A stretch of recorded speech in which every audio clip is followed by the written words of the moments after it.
Channel पर आज फिर मैं हाजिर हूँ आपके सामने एक बहुत ही महत्वपूर्ण टॉपिक लेकर। इसे पूरा देखिए, बहुत ध्यान से देखिए, समझिए। बहुत ही इंटरेस्टिंग चैप्टर है, बहुत ही इंटरेस्टिंग टॉपिक है। और आज का यह टॉपिक यूरोप के इतिहास का एक महत्वपूर्ण अध्याय है। हमने पढ़ा है 17वीं शताब्दी का अंत, 18वीं शताब्दी का आगमन बहुत ही महत्वपूर्ण था यूरोप के इतिहास में। एक नई जागरण, एक नई जागृति, एक नई सोच का प्रादुर्भाव था। मध्यकालीन अंधकारमय यूरोप का वो इतिहास समाप्त हो गया था और आधुनिक युग का आगमन हो गया था। पुनर्जागरण का प्रभाव यह पड़ा था कि लोग अब अपनी बुद्धि से काम लेते थे, अपने तर्क पे वो अपनी बात रखते थे, तर्क से वो समझते थे, किसी भी बात को वो आंख मूंद कर स्वीकार नहीं करते थे। और इसका प्रभाव हर क्षेत्र पर पड़ा और प्रभाव पड़ने के साथ साथ हम देखते हैं हर क्षेत्र प्रभावित भी हुआ, चाहे वो सामाजिक क्षेत्र हो, चाहे वो धार्मिक क्षेत्र हो, चाहे वो बौद्धिक क्षेत्र हो। सारा क्षेत्र इस तर्कवाद से प्रभावित हुआ और अब राजनीति का जो क्षेत्र है वह भी इससे छूता नहीं रहा। परिणाम स्वरूप हम क्या देखते हैं कि जो शासक थे यूरोप के देशों के, वो भी अपने आप को बदलने के लिए तैयार हो गए। एक समय था जब वो शासक पूरी तरह से दैवीय सिद्धांत पर विश्वास करते थे और अपनी पूरी निरंकुशता के साथ शासन चलाते थे। लेकिन अब हम क्या देखते हैं कि इन शासकों ने भी महसूस किया कि अब हमें प्रजा हित में काम करना होगा। निरंकुश तो रहना है, हमारे ऊपर किसी तरह का कोई अंकुश नहीं रहेगा, लेकिन हमें प्रजा हित या प्रजा के कल्याण के लिए भी काम करना होगा। यह ज्ञान उन्हें होने लगा और हम देखते हैं कि यूरोप के अधिकांश देशों में ऐसे शासक आए जो निरंकुश थे, लेकिन उन्होंने प्रजा के लिए, प्रजा हित के लिए आगे बढ़कर काम किया, जिससे उनके देश में सुख समृद्धि विकास तो हुआ ही, साथ ही साथ भविष्य के लिए वो एक मजबूत देश होकर के उभरे, उनका साम्राज्य विस्तार हुआ। इसी क्रम में हम देखते हैं कि चाहे वो ऑस्ट्रिया हो, चाहे वो पुर्तगाल हो, चाहे वो प्रशा हो, हर देश में जो शासक हुए वह निरंकुश होते हुए भी वो प्रबुद्ध शासक कहलाए। इसीलिए इस युग को प्रबुद्ध निरंकुश शासकों का युग कहा जाता है। यह एक बहुत ही महत्वपूर्ण बात है। प्रबुद्ध निरंकुश शासन, प्रबुद्ध निरंकुश का मतलब क्या है, प्रबुद्ध निरंकुश युग का मतलब क्या है? तो यही है कि इस काल में शासक तो हुए, वो निरंकुश थे, लेकिन उनके पास जो विवेक था, जो बुद्धि थी, वह हट के हो गई, वह प्रजा कल्याण के लिए हो गई, वह प्रजा के लिए थे, प्रजा के हित के लिए थे। लेकिन ये बात भी जान लीजिए कि प्रजा उनसे नहीं थी, प्रजा उनको नहीं बैठा सकती थी, शासक बना सकती थी, प्रजा उनको शासन से हटा नहीं सकती थी।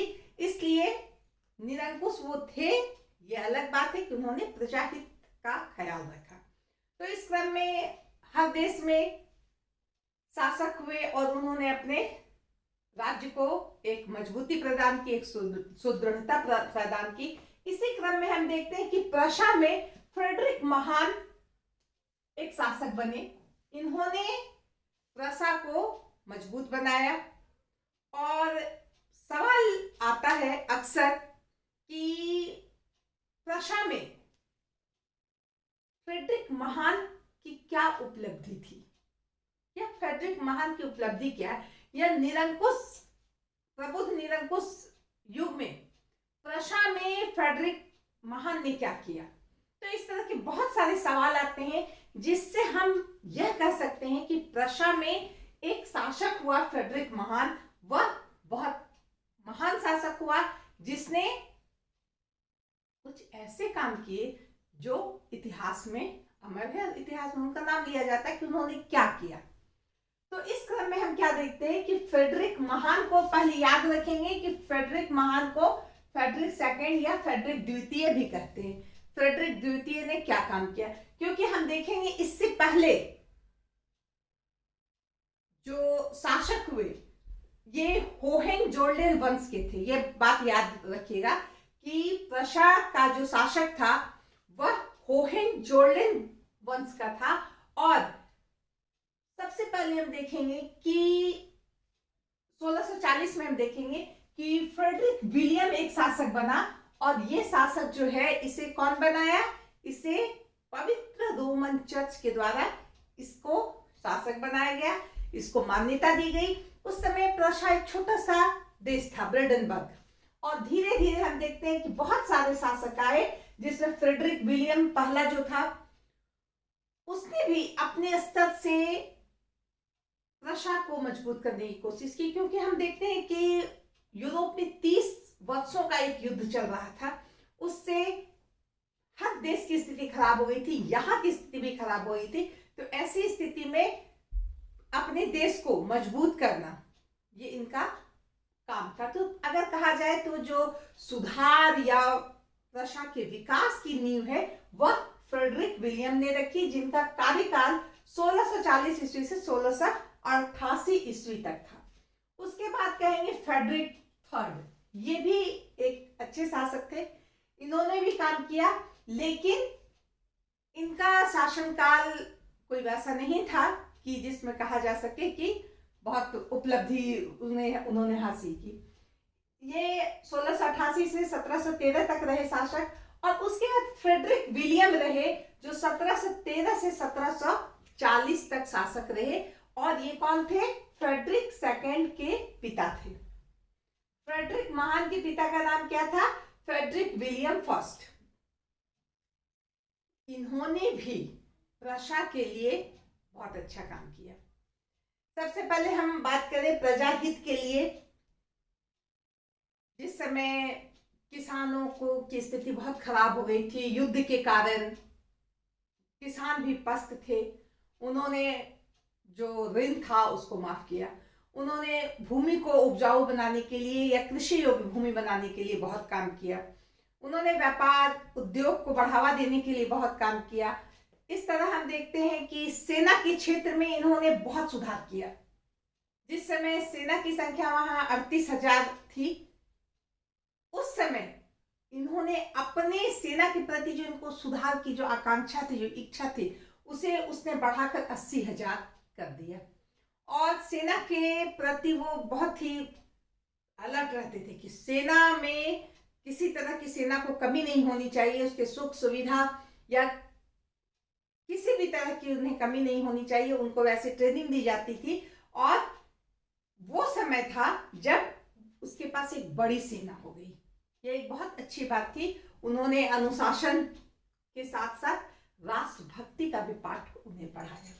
तो इस तरह हम कह सकते हैं कि फ्रेडरिक महान के पिता जो थे फ्रेडरिक विलियम, उन्होंने पहले ही एक ग्राउंड तैयार कर दिया था जिस पर फ्रेडरिक महान ने प्रशा रूपी देश का एक महल तैयार किया। अब हम बात कर सकते हैं फ्रेडरिक महान, जिनके पिता का नाम फ्रेडरिक विलियम था। फ्रेडरिक महान के बारे में कहा जाता है कि वो बहुत, उनमें जो प्रशासनिक क्षमता या प्रशासनिक रुझान नहीं था। वो अलग किस्म के व्यक्ति थे। उन्हें कला, साहित्य, दर्शन में ज्यादा रुचि थी। फ्रांस से वो बहुत प्रभावित थे, फ्रांस की राजनीति से बहुत प्रभावित थे। फ्रांस के जो दार्शनिक हैं उनसे बहुत प्रभावित थे। उनके जो दर्शन, उनकी जो पुस्तकें थी, उनसे बहुत प्रभावित थे। मॉन्टेग्यू हो, रूसो हो, वोल्टेयर हो, दिदरो हो, इनसे वो बहुत ज्यादा प्रभावित थे और शासन के प्रति में कोई खास रुचि नहीं थी। लेकिन फ्रेडरिक विलियम चाहते थे कि उनका बेटा प्रशा का एक सुयोग्य शासक हो और इसके लिए वो शुरू से ही बहुत अलर्ट रहते थे कि मेरा बच्चा जो है प्रशा का एक अच्छा शासक हो। उनका विवाह भी हुआ, लेकिन वो भी अनिच्छा से उन्होंने विवाह भी किया। 1740 में फ्रेडरिक विलियम की मृत्यु हो जाती है और नियम के अनुसार ये उत्तराधिकारी थे, इन्हें राजगद्दी दे दी जाती है, ये शासक बन जाते हैं। शासक बनने के बाद इनके मन में कुछ वैसा आया, शासक का भाव आ गया और ये प्रबुद्ध निरंकुश शासकों में एक फेमस शासक हो गए, जिन्होंने राज्य हित, जनता हित के लिए काम किया। इसीलिए हम कह सकते हैं कि प्रशा के इतिहास में फ्रेडरिक महान का बहुत अधिक महत्व है, जो जन्मजात राज परिवार में होते हुए भी राजकीय गुण से उनको बहुत ज्यादा राजकीय जो आसक्ति होती उनसे कोई मतलब नहीं था। लेकिन राजा बनने के बाद उन्होंने अपने हाथ में राज्य की कमान ले ली और राज्य को सुख, समृद्धि और विस्तार देने में बहुत बड़ा काम किया। तो चलिए आज हम देखते हैं फ्रेडरिक महान को। बहुत ही सरल और संक्षेप में हम जानते हैं कि फ्रेडरिक महान ने प्रशा के लिए क्या किया। तो सबसे पहले गृह नीति या आंतरिक नीति कि प्रशा के अंदर उन्होंने क्या किया। तो सबसे पहले उनका जो सोच था, जो भी मैंने बताया कि प्रबुद्ध निरंकुश शासकों ने ये समझ लिया था कि मैं निरंकुश तो हूं, दैवीय अधिकार मुझे मिले हुए हैं, लेकिन हमारा काम क्या है, प्रजा के लिए काम करना, प्रजा के हित में काम करना। तो इन्होंने भी ऐसा ही किया। इनका कहना था कि अगर राज्य एक शरीर है तो शासक जो है, जो राजा है, वो कौन है, वह मस्तिष्क है। इनके पिता ने भी ऐसे ही कहा था, इनके पिता की भी ऐसी ऊंची सोच थी। इनका कहना था कि प्रजा के लिए राजा सब कुछ कर सकता है, सिर्फ एक काम नहीं कर सकता है, मोक्ष। मोक्ष के लिए सिर्फ प्रजा को अपना देखना होगा, प्रजा को अपनी मोक्ष के लिए अपना रास्ता तैयार करना होगा, बाकी सारा काम राजा का है। तो ये जो विचार है ये बताते हैं कि ये जो शासक थे उन्होंने प्रजा के लिए अपने आप को तैयार रखा। आर्थिक सुधार, प्रजा को मजबूती प्रदान करने के लिए, उसे आगे बढ़ाने के लिए इनके पूर्वजों ने तो काम किया ही था, लेकिन इन्होंने भी काम किया आर्थिक क्षेत्र में, अर्थव्यवस्था मजबूत होने के क्षेत्र में। उन्होंने क्या किया, कृषि के क्षेत्र में काम किया। बंजर भूमि और जो दलदल वाली भूमि थी उसको कृषि योग्य बनाया गया। किसानों को बहुत सारी सुविधाएं दी गई, बीज हो या सिंचाई की सुविधा हो, इन सबको, ये सब किसानों को दिए गए जो चाहिए। इसके अलावा हम क्या देखते हैं, ऊन, लिनेन, इसके उत्पादन में वृद्धि हो, इसके लिए उन्होंने काम किया। साथ ही साथ रेशम उद्योग या रेशम के उत्पादन को बढ़ावा देने का भी इन्होंने काम किया। तो इस तरह से कृषि के क्षेत्र में उन्होंने काम किया। पशुपालन के क्षेत्र में काम किया। क्या किया, उन्होंने पशुओं के नस्ल को सुधारने के लिए काम किया। बाहर से पशु मंगाए, अच्छे पशु मंगाए, क्योंकि पशु और कृषि, पशुपालन और कृषि हम जानते एक दूसरे पे डिपेंड है। इसीलिए फ्रेडरिक महान भी इस चीज को समझता था और पशुपालन के क्षेत्र में भी उन्होंने बहुत अधिक ध्यान दिया। व्यापार वाणिज्य, व्यापार वाणिज्य के लिए भी उन्होंने बहुत काम किया। जो उद्योग धंधे थे उनको प्रश्रय दिया, जो उद्यमी थे उनको मदद की। विदेशों से जो उद्यमी यहाँ आना चाहते थे व्यापार के लिए, उद्योग धंधों के लिए, उसे बुलाया गया। बहुत सारी जगह में टैक्स माफ किया गया, निर्यात करना कम कर दिया गया। तो इन सब काम से उन्होंने अपने देश की आर्थिक स्थिति को मजबूत करने की कोशिश की। अब हम बात करेंगे बौद्धिक जागरण। बौद्धिक जागरण में स्वाभाविक है, क्योंकि ये फ्रेडरिक महान जो थे, इनको तो पढ़ाई लिखाई में ही मन लगता था, इनको तो फिलॉसफी, कला, इसी सब में ये डूबे रहते थे। तो स्वाभाविक है जब राजा बन गए तो इन्होंने कला, साहित्य, शिक्षा के क्षेत्र में बहुत काम किया।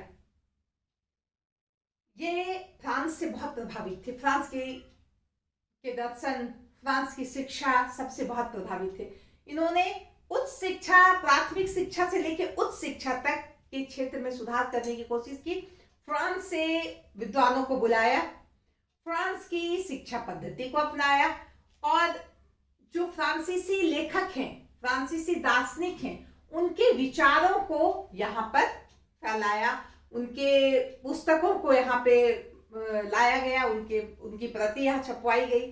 साथ ही साथ हम देखते हैं कि बोलने की स्वतंत्रता, भाषण देने की स्वतंत्रता, लिखने की स्वतंत्रता को भी उन्होंने प्रश्रय दिया। ये अलग बात है कि एक लिमिटेशन था, लेकिन यह बहुत बड़ी बात है कि निरंकुश शासक के जमाने में भाषण देने की स्वतंत्रता, लिखने की स्वतंत्रता होना, यह बहुत बड़ी बात है। लेकिन कुछ लिमिटेशन को रखकर फ्रेडरिक महान ने इसकी भी स्वतंत्रता जनता को दी।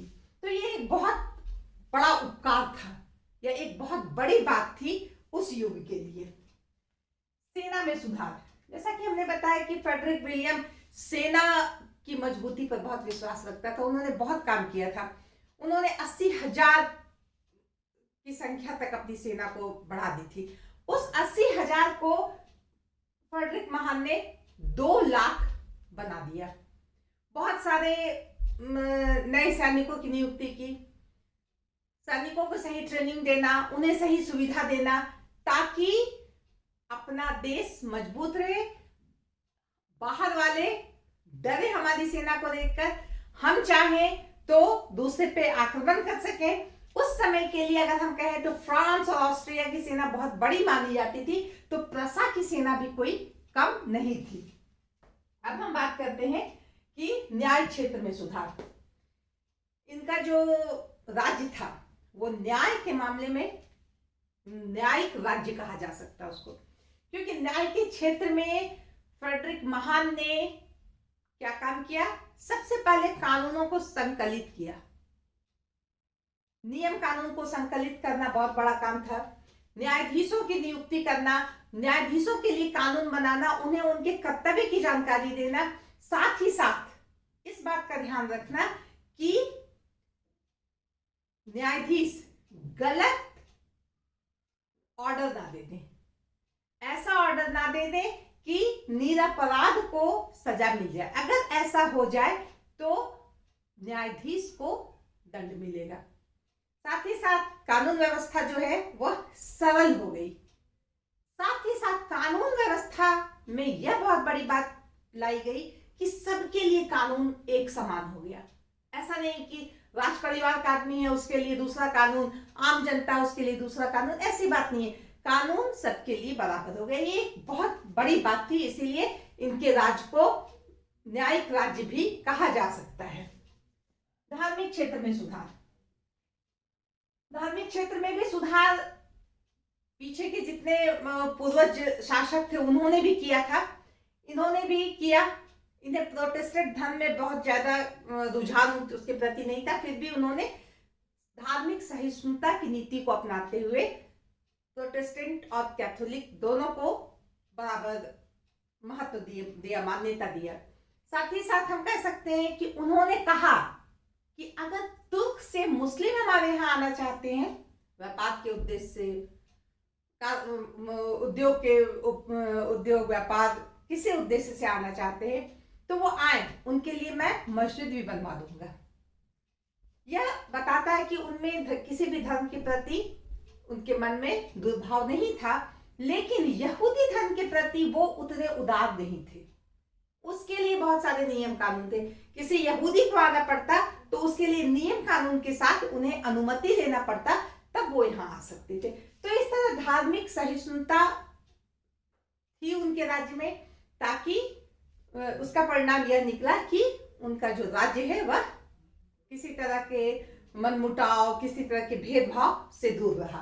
तो इस तरह उनकी जो गृह नीति थी, प्रशा को मजबूत बनाने के लिए बहुत अच्छी नीति थी। अब हम बात करेंगे विदेश नीति की। विदेश नीति, हर देश की एक विदेश नीति भी होती है, और उसकी विदेश नीति बताती है कि शासक कितना दूरदर्शी है, कितना मजबूत है, वो अपने देश को किधर ले जाना चाहता है, यह विदेश नीति तय करती है। तो इस तरह फ्रेडरिक महान की भी विदेश नीति कुछ खास थी। तो इसमें हम बात करेंगे सबसे पहला ऑस्ट्रिया की समस्या।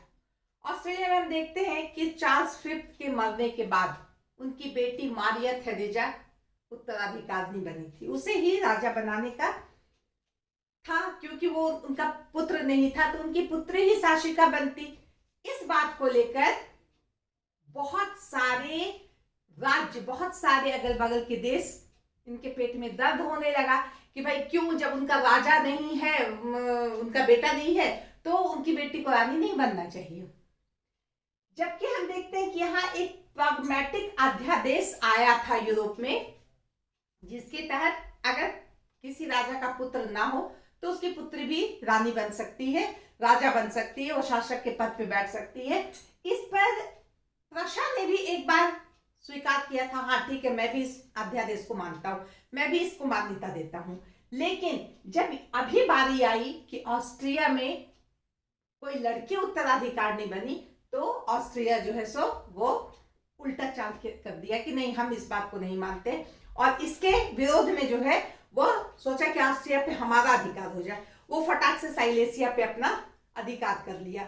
यह बात मारिया थेरेजा को अच्छी नहीं लगेगी, अतः युद्ध होना स्वाभाविक था। हम देखते हैं कि रशिया ने अपने पक्ष में बवेरिया, स्पेन, नेपल्स, इन देशों को अपने साथ मिला लिया, फ्रांस, और ऑस्ट्रिया के विरुद्ध खड़ा हो गया। हम देखते हैं कि 48 से लेके 1740 से लेके 48 तक इतने साल तक युद्ध हुआ, और अंततः जो है एला शपल की संधि हुई, और इस संधि के अनुसार मारिया थेरेजा को ऑस्ट्रिया की रानी बना दिया गया। साथ ही साथ प्रशा को क्या मिला, प्रशा ने साइलेसिया का प्रदेश अपने में ले लिया जो ऑस्ट्रिया का था। तो इस तरह देखते हैं 1748 में एला शपल की संधि हुई और मारिया थेरेजा को शासिका बना दिया गया, लेकिन प्रशा भी जो है वो अपना उल्लू सीधा कर दिया। लेकिन जब साइलेसिया का प्रदेश प्रशा के पास चला गया तो ऑस्ट्रिया को ये बिल्कुल पसंद नहीं आया, और वह इसके लिए तैयार होने लगा कि नहीं, कुछ ऐसा कूटनीतिक वातावरण, कूटनीति करना होगा, ऐसा वातावरण बनाना होगा कि प्रशा पर हम आक्रमण करें। लेकिन ये सोचते ही रह गए, और प्रशा का राजा फ्रेडरिक महान जो है वह सेक्शानी पर जो है वो आक्रमण कर दिया। और इस तरह से हम देखते हैं कि सप्तवर्षीय युद्ध शुरू हो गया, और इस युद्ध में इंग्लैंड और प्रशा एक तरफ था, दूसरी तरफ Austria, France, Sweden, Spain, Naples, ये सारा था। इस तरह से सप्तवर्षीय युद्ध हुआ, और अंततः हम देखते हैं ये शुरू कब हुआ था, 1757 में। हम देखते हैं कि 1748 में साइलेसिया प्रशा ले लिया था, और पुनः 1757 में, यानी 9 साल के बाद ही युद्ध शुरू हो गया, और 7 साल युद्ध चला 1763 तक। और इस युद्ध के बाद अंततः संधि हुई, ह्यूबर्ट्स की संधि हुई, और इस संधि के द्वारा जो है क्या हुआ कि साइलेसिया का प्रदेश प्रशा को मिल गया, जो प्रशा चाहता था। तो इस तरह इसकी एक जीत थी, किसकी, फ्रेडरिक महान की। और अब जो है रानी ने भी सहज स्वीकार कर लिया कि हाँ भाई, प्रशा ले लो तुम साइलेसिया का प्रदेश। तो इस तरह साइलेसिया का प्रदेश प्रशा में मिल गया, और प्रशा बड़ा हो गया। अब पोलैंड का विभाजन, पोलैंड का विभाजन में प्रशा ने देखा, फ्रेडरिक महान ने देखा कि इसमें भी घुसना चाहिए, अगर इसमें घुसे तो पोलैंड का भी कुछ भाग मिलेगा। और यहाँ पे उसने क्या किया, यहाँ ऑस्ट्रिया से युद्ध कर रहा था और यहाँ पे वो ऑस्ट्रिया के साथ मिल गया पोलैंड से युद्ध करने में। और पोलैंड का दो भाग, दो क्षेत्र, जिसको डैंजिंग और थॉर्न, ये दो जो क्षेत्र था, इसको छोड़कर सारा पोलैंड पे अधिकार कर लिया। तो इस तरह हम कह सकते हैं कि फ्रेडरिक महान एक महान शासक भी था, एक महान कूटनीतिज्ञ भी था। समय के अनुसार वह काम करता था। जब फायदा ऑस्ट्रिया के साथ हो, ऑस्ट्रिया के साथ मिल जाता था। जब फायदा हो ऑस्ट्रिया के विरोध में होने का, ऑस्ट्रिया के विरोध में हो जाता था। तो इस तरह उसने प्रशा का प्रभाव को बढ़ाया यूरोप में, प्रशा को एक मजबूत राज्य बनाया। इसलिए प्रशा के इतिहास में फ्रेडरिक महान को बहुत ही उसे महान कहा गया। तो इस तरह से आज का चैप्टर मैं यहाँ समाप्त करती हूँ।